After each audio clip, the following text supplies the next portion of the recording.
ज्यावेळेस आपली गाय विती म्हणजे ज्यावेळेस तिला वासरू होतं किंवा कालवड आणि तुला काही होऊ दे, त्यावेळेस काय असतं 1 ते 2 दिवस आपण तिची व्यवस्थित नाही काळजी घेतली तर तिची जी कास असती, जे सडा असतात ते पॅक होऊन जातात आणि त्याच्यामध्ये गाठी होतात.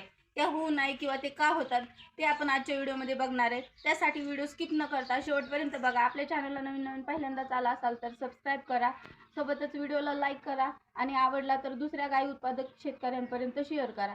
आता ही गाय कालच गेली होती, पण ती सडं का पॅक होतात हे आम्हाला माहिती असल्यामुळे तिची व्यवस्थित काळजी घेतली गेली.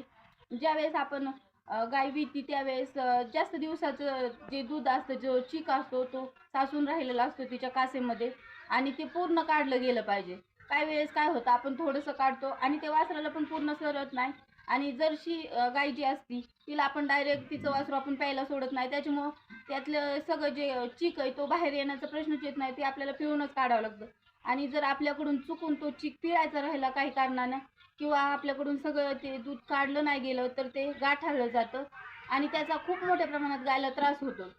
आणि त्याने बऱ्याच वेळेस आता जर्सी असतानाच नाजूक असते, बऱ्याच वेळेस काय होतं मग ती तापली जाते आणि ती आजारी पडते. त्यासाठी आपण काय करायचं, आपल्याला जाणवलं जर कास गाठाळली ही गोष्ट जर आपल्याला जाणवली तर आपण काय करायचं, जो आपला साधा बर्फ असतो फ्रीजमधला त्या बर्फाने ती कास शेकून घ्यायची आणि शेकल्याच्या नंतर काय होतं ते गाठीमध्ये जे चीक असतो तो थोड्या मोठ्या प्रमाणात बाहेर यायला मदत होती. मग ती आपण कास पानावरून त्याच्यानंतर ती काढून घ्यायचं सगळा चीक आणि हे 2 ते 3 दिवस ही प्रोसेस केल्यानंतर आपल्याला बऱ्यापैकी तिच्या ते गाठाळण्यामधून मुक्तता मिळते. आणि आता सध्या ह्याच्यात बघायला जर गेलं तर डॉक्टरसुद्धा बरेच इलाज करतात आणि इंजेक्शन देऊन ती कास मोकळी करून देतात. पण प्रत्येक वेळेस आपल्याला डॉक्टर अवेलेबल होईलच असं नाही आणि करून पण का घ्यायचं, खर्चामध्ये पडावं लागेल. डॉक्टर काय फुकट येत नाही, खर्चामध्ये पडावं लागेल. त्यामुळं आपण करतानाच असे रेग्युलर छोटे छोटे उपाय घरगुती केले पाहिजे.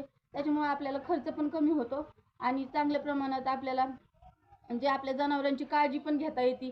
एनी टाईम कुठल्याही गोष्टीसाठी डॉक्टर आणणं हे खरंच गरजेचं पण नाही आणि ते खर्चिक पण असतं. म्हणजे आपले कुटाने कमी करायला लागते. डॉक्टर यायची वाट बघत बसण्यापेक्षा आपण घरगुती उपाय केले तर त्यातून चांगलाच आपल्याला रिझल्ट मिळतो.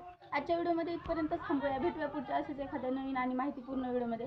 तोपर्यंत आपल्या चॅनलवरच्या पाठीमागचे व्हिडिओ बघा आणि उत्तम गाय उत्पादन घ्या.